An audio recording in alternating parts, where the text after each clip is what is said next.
अस्सलामुअलैकुम। कैसे हैं सब दोस्त बहन भाई। आज लेकर हाजिर हुई हूँ सीरत नबी सल्लल्लाहु अलैहि वसल्लम। अनवान है शुहदा का मर्तबा। कुदाल का लगना था कि हज़रत हमज़ा रज़ियल्लाहु तआला अन्हु के पाँव से खून जारी हो गया। इनका जिस्म इस तरह तरोताज़ा था जैसे किसी ज़िंदा इंसान का होता है। यहाँ तक कि खून भी खुश्क नहीं हुआ था और खून शरियानों में इस तरह जारी था कि ज़रा सी कुदाल लगते ही पैर से जारी हो गया। दूसरी ये बात सामने आई है कि इन लाशों से मुश्क और महक ऐसी आ रही थी कि जैसे बहुत पूरे इलाके में फैली हो। यह वाक़या ग़ज़वा उहद के तकरीबन 50 साल के बाद का है, जबकि मदीना मुनव्वरा की मिट्टी इस कदर शोर यानी कि नमकियात वाली ही थी। पहली ही रात लाश में तब्दीली का अमल शुरू हो जाता है। मालूम हुआ जिस तरह ज़मीन अंबिया के जिस्मों में कोई तब्दीली नहीं कर सकती, इसी तरह शुहदा के जिस्म में भी सलामत रखती है। सबसे पहले जो चैनल पे नए हैं वो चैनल को सब्सक्राइब कीजिए और बेल के आइकॉन को क्लिक कीजिए ताकि हर नई आने वाली वीडियो आप तक पहुंच सके। तो शुरू करते हैं आगे। इसी तरह हज़रत खारजा बिन ज़ैद रज़ियल्लाहु तआला अन्हु, हज़रत साद बिन अबी रबी रज़ियल्लाहु तआला अन्हु को एक कब्र में दफन किया गया। ये इनके चचाजाद भाई थे। बाज़ लोग अपने शुहदा को अहद से मदीना मुनव्वरा ले गए थे, लेकिन हुज़ूर सल्लल्लाहु अलैहि वसल्लम ने हुक्म फरमाया इन्हें वापस लाया जाए और मदीना अहद में दफन किया जाए।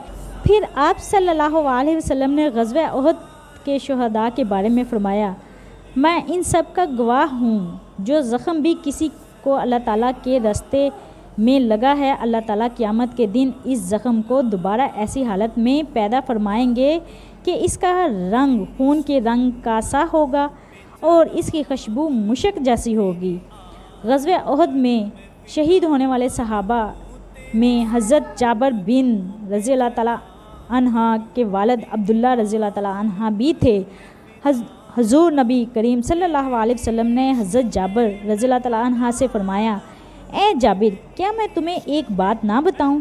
और वो ये कि जब भी अल्लाह ताला किसी शहीद से कलाम फरमाता है तो पर्दों में से कलाम फरमाता है, लेकिन इस ज़ात हक़ ने तुम्हारे बाप से रूबरू कलाम फरमाया और फरमाया मुझसे मांगो मैं अता करूँगा। उन्होंने कहा, ए बारी ताला, मुझे फिर दुनिया में लौटा दिया जाए ताकि वहाँ पहुँचकर एक बार फिर तेरी राह में कत्ल हो सकूँ। इस पर अल्लाह ताला ने फरमाया, ये मेरी आदत के ख़िलाफ़ है कि मुर्दों को दोबारा दुनिया में लुटाऊं। उन्होंने अर्ज़ किया, परवरदिगार, जो लोग मेरे पीछे दुनिया में बाकी हैं इन तक ये बात पहुंचा दें कि यहाँ शुहदा को कैसे कैसे इनामात से नवाजा जाता है। इस पर अल्लाह ताला ने ये आयत नाज़िल फरमाई। तर्जमा है, ए मुखातिब, जो लोग अल्लाह की राह में कत्ल किए गए इन्हें मुर्दा मत ख्याल करो, बल्कि वो लोग ज़िंदा हैं और अपने परवरदिगार के मुकर्रब हैं, इन्हें रिज़्क़ भी मिलता है। हज़रत सल्लल्लाहु अलैहि वसल्लम बनी दिनार की एक औरत के पास पहुँचे। इस औरत का शोहर, बाप और बहन भाई इस ग़ज़वा में शहीद हो हुए थे। रवायत के मुताबिक इनका बेटा भी शहीद हुआ था। जब लोगों ने इन्हें यह खबर सुनाई तो उन्होंने फ़ौरन पूछा, रसूलुल्लाह सल्लल्लाहु अलैहि वसल्लम, क्या हाल हैं? लोगों ने बताया, अल्लाह का शुक्र है, आप बखैर आफ़ियत हैं। इस पर औरत ने कहा, मैं आपको अपनी आँखों से देख लूँ। फिर जब उन्होंने आप सल्लल्लाहु अलैहि वसल्लम को आते देख लिया तो बोली, आप खैरियत से हैं? तो हर मुसीबत हिच है, यानी आप किसी गम की कोई अहमियत नहीं। ग़ज़वा उहद में हज़रत कतादा बिन नुमान रज़ियल्लाहु तआला अन्हा के आँख में ज़ख़म आ गया था, यहाँ तक कि आँख डेले से बाहर निकलकर लटक गई थी। लोगों ने इसे काट डालना चाहा और इस बारे में हुज़ूर नबी करीम सल्लल्लाहु अलैहि वसल्लम से पूछा। आप सल्लल्लाहु अलैहि वसल्लम ने फरमाया, काटो नहीं। फिर इन्हें अपने पास बुलाया, इनकी आँख अपने हाथ मुबारक में लेकर हथेली से इसकी जगह पर रख दी। फिर ये अल्लाह से दुआ फरमाई, ए अल्लाह, इनकी आँख को इनके हुस्न और ख़ूबसूरती का ज़रिया बना दे। चुनांचे दूसरी आँख से भी ज़्यादा खूबसूरत और तेज़ हो गई। हज़रत कतादा रज़ियल्लाहु तआला अन्हा को कभी आँख की तकलीफ़ होती तो दूसरी में होती, इस आँख पर इस तकलीफ़ का कोई असर ना होता। एक और सहाबी की गर्दन में एक तीर आकर پھنس گیا تھا، وہ فوراً حضور صلی اللہ علیہ وسلم کی خدمت میں حاضر ہوئے۔ آپ صلی اللہ علیہ وسلم نے ان کے زخم پر اپنا لعاب دہن لگایا اور انہیں فوراً ٹھیک ہو گیا۔ غزوہ احد میں اسلامی لشکر کا جھنڈا حضرت مصعب بن عمیر رضی اللہ تعالیٰ عنہ کے ہاتھ میں تھا۔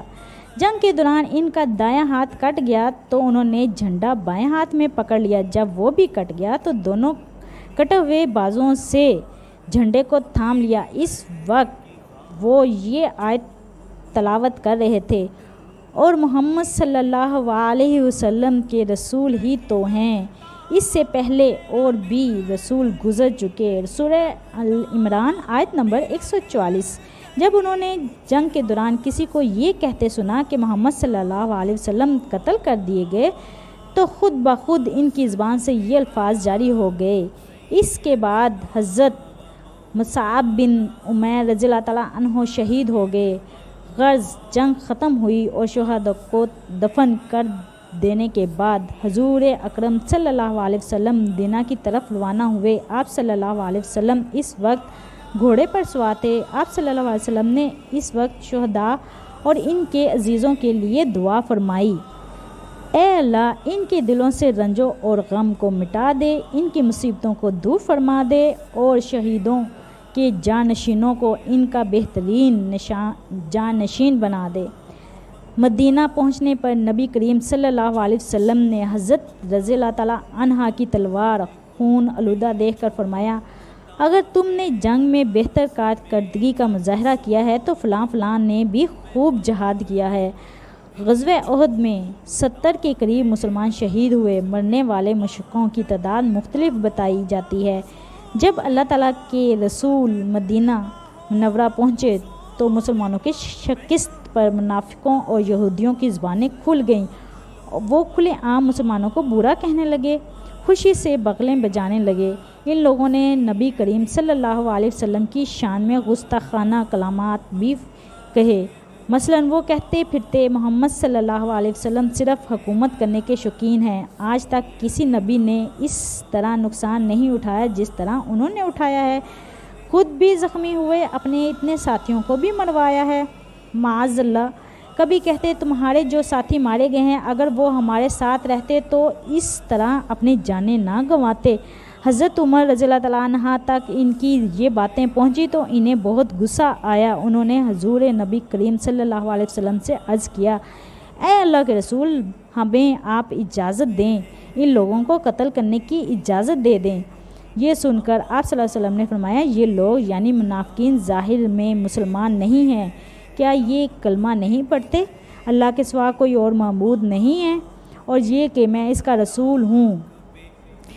حضرت عمر رضی اللہ تعالیٰ عنہ نے عرض کیا، بے شک کرتے ہیں، لیکن یہ لوگ ایسا تلوار کے خوف سے کرتے ہیں، ان کی حقیقت ظاہر ہو چکی ہے، ان دلوں میں جو کینہ اور فساد ہے وہ سامنے آ گیا ہے۔ یہ سن کر آپ صلی اللہ علیہ وسلم نے فرمایا، جو شخص اسلام کا اعلان کرے گا چاہے ظاہری طور پر ہی کرے، مجھے اس کے قتل کی ممانعت کر دی گئی ہے۔ غزوہ احد کے دوسرے ہی روز صبح سویرے نبی کریم صلی اللہ علیہ وسلم کا قاصد مدینہ منورہ میں یہ اعلان کر رہا تھا، مسلمانوں، قریش کے تعاقب کرنے کے لیے تیار ہو جاؤ۔ تو یہ تو تھی شہداء کے بارے میں آپ کچھ معلومات کہ شہداء کو یہ مت کہو کہ وہ مر گئے ہیں، اللہ تعالیٰ رزق ان کو پھر بھی عطا فرماتا ہے ان کی قبروں میں ان کی روحوں کو۔ تو اگر ٹاپک پسند آیا ہو تو اچھا سا کمنٹ کرتے ضرور جائیے گا، اور دعاؤں میں یاد رکھیے گا، چینل کو سبسکرائب کرنا مت بھولیے گا، بیل آئیکن کو ضرور کلک کیجیے گا تاکہ ہر نئی آنے والی ویڈیو آپ تک پہنچ سکے۔ اللہ حافظ۔